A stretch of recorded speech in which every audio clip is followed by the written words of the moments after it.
당연한 것에 진리가 있다. 모두가 당연하다 여긴다는 건 많은 이들이 당연히 동의할 만큼 명백하다는 뜻도 될 수 있을 것 같습니다. 그런 의미에서 당연한 것에 진리가 있다는 말, 맞는 말 같은데요. 하지만 인간은 익숙한 것에 쉽게 무뎌지고 무뎌져 버린 것엔 관심이 없어지고 결국 그것이 가지고 있는 본질적인 의미를 잃어버린다고 합니다. 그래서 당연한 말을 다시 살펴보는 클리셰는 클래식이다. 오늘은 상상이 현실을 만든다 라는 말에 대해서 얘기를 해볼 건데, 이 말도 정말 살면서 많이 들어본 말인 것 같은데요. 대충 이런 뜻인 것 같습니다. 우리가 지금 사용하는 스마트폰, 컴퓨터, 책상, 의자, 여러 종류의 컨텐츠도 그렇고 지금 보고 계시는 이 영상도 누군가의 머릿속 상상이 어떤 결과물로 현실 세계에 나왔으니까 누군가의 상상이 현실을 만든다. 당연한 얘기 같고 맞는 말 같습니다. 그런데 이게 맞는 말이라면 상상이라는 게 현실 세계에 뭔가를 만들 만큼 엄청난 힘을 가지고 있다는 건데, 오늘은 이런 상상의 힘에 대해서 얘기하는 수많은 사람들이 있지만 그 중에서도 영성가들의 영성가 네빌 고다드의 설명을 통해서 얘기해 보도록 하겠습니다. 1898년 생활고에 시달리던 한 작가가 무상함이라 불리는 소설을 썼습니다. 어떤 대서양 전기선에 관한 소설이었는데, 당시의 선박 중에서 가장 커다란 배로 묘사된 어떤 배가 나오고 그 배에서 수많은 부자들이 호화로운 라이프 스타일을 누리다가 4월의 차가운 날 어떤 빙산에 부딪혀 가라앉는 그런 내용의 소설이었는데요. 이거 어디서 많이 들어본 얘기 같습니다. 타이타닉 영화도 실화를 기반으로 만들었다더니 이것도 그 실화를 기반으로 한 소설인가 라고 생각할 수도 있는데, 사실 이 소설은 배가 뒤집히는 그 사건이 벌어지기 14년 전에 쓰여진 소설입니다. 소설이 쓰인 지 14년 뒤 영국에서 소설에 나온 배와 비슷한 배를 만들었다. 소설 속의 배의 배기량인 7만 톤과 비슷하게 6만 6천 톤으로 만들었고, 배의 길이도 882.5피트로 소설 속 배의 길이인 800피트와 비슷했다. 두 배 모두 3,000명의 인원을 수용할 수 있었고 턱없이 부족한 약간의 구명보트만이 있었다. 하지만 그 배는 가라앉을 수 없을 정도로 잘 만든 배라는 인식이 있었기 때문에 구명보트가 모자란 것을 아무도 문제 삼지 않았다. 그 배는 돈으로 환산해서 자산이 2억 5천만 달러에 달하는 승객들이 타고 있었고, 4월의 어느 날 밤 배는 빙산에 부딪혀 물속으로 가라앉았다. 작가는 작중 배 이름을 타이탄이라고 불렀고 실제 사고난 배의 이름은 타이타닉이었다.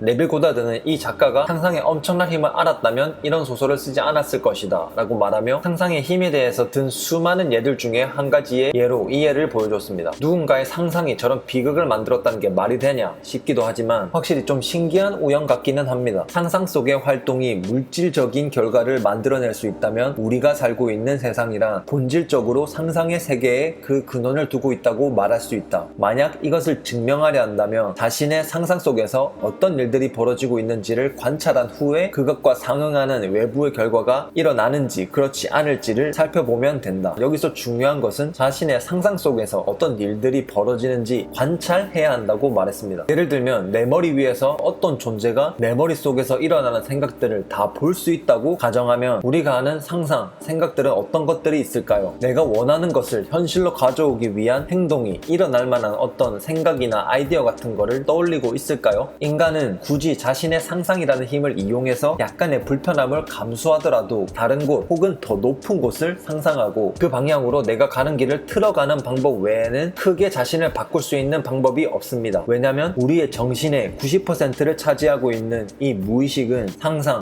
혹은 의식의 꾸준한 관심이 없으면 변화하지 않고 계속 자신이 원래 살던 사이클을 그대로 돌면서 변화하지 않기 때문입니다. 90%를 차지하고 있는 무의식이 부정적인 생각으로 가득 차 있는데 아주 그냥 가끔 스포츠카가 한 번쯤은 있어봤으면 좋겠다 정도의 관심으로는 무의식이 변화해주지 않는다는 겁니다. 그러니 자기 자신에 대한 솔직한 일기를 써보든 예전에 있었던 트라우마에 대해 써보든 감사일기를 쓰든 명상을 하든 자신의 무의식에 대해 제대로 관찰해보고 그 생각과 상상에 자신이 원하는 것들, 하고 싶은 것들, 상상하는 것만으로도 즐거운 것들이 없다면 그런 상상들을 내 인생에 이미 일어난 것처럼 느끼고 그런 행동을 반복하며 내 무의식에 영향을 주게 되면 자신이 어떤 행동을 하든 직관으로 뭔가가 떠오르든 어떤 힌트가 나타나든 자신의 현실 세계에 영향을 준다는 겁니다. 내부의 상태가 물질적인 결과의 원인이 된다는 그런 원인의 세계를 이해하는 넓은 시야를 가진다면 우리는 세상을 창조하는 창조자로서 책임감을 가지게 될 것이며 상상할 수 있는 최상의 것들을 상상하려 할 것이다. 연극처럼 꾸며낸 이야기를 마음 안에서 재현함으로써 원하는 물질적인 현실을 만들어낸다. 어쩌면 우리는 주변에 보이는 단단한 사물들을 실체라고 믿고 실체는 삶의 드라마가 펼쳐지는 이 세상 안에 있다고 믿으면서 현재 겪는 일은 일은 이전에 발생한 어떤 물질적인 사건들이 원인이 되어서 갑작스럽게 생겨났다고 믿고 있다. 하지만 원인이란 외부에 존재하지 않는다. 인생의 드라마는 인간의 상상력에 기인한다. 외부 세계에 나타나는 진정한 활동은 인간의 상상력 안에 자리 잡고 있는 것이지 외부에서 온 것이 아니다. 이런 영성 끌어당김의 법칙에 대해서는 이런저런 이야기가 정말 많지만 상상의 힘이라는 건 관념론적 생각이든 유물론적 생각이든 우리가 남들의 상상으로 만들어진 것들을 이용하며 살아가고 있고, 우리도 자신의 상상으로 뭔가를 만들어내고 뭔가를 창조해낼 수 있는 그런 힘이 있으니 상상이라는 거는 정말로 유효한 힘이라는 생각이 듭니다. 요즘같이 바쁘고 치열한 이런 경쟁사회를 살아가며 스트레스라는 부정적 생각 혹은 상상과 싸우느라 바쁜 우리의 무의식에게 내가 원하는 것, 내가 정말 하고 싶은 것, 혹은 그냥 즐거운, 재밌는, 행복한 그런 상상이라는 이 유효한 힘의 맛을 조금씩 보여준다면 무의식 차원에서 어떠한 변화가 생겨나고 이전에 부정적 무의식에 의한 부정적 상상, 그리고 그로부터 얻은 부정적 결과에서 정반대의 결과도 가져다 줄 수 있다는 네빌 고다드 아저씨의 얘기를 통해 상상이 현실을 만든다 라는 말에 대해 이야기해봤습니다. 마지막으로 네빌 아저씨의 말로 마무리하겠습니다. 인간의 상상은 그것이 이루어지기 전까지는 일정한 시간이 필요하다. 하지만 상상의 활동은 그것이 밖으로 표현되거나 은둔자의 가슴 안에 숨겨있든 상관없이 스스로 장차 실현을 시킬 것이다. 허상이란 없다. 상상은 현실을 만든다. 다음에는 또 다른 영상으로 찾아뵙겠습니다.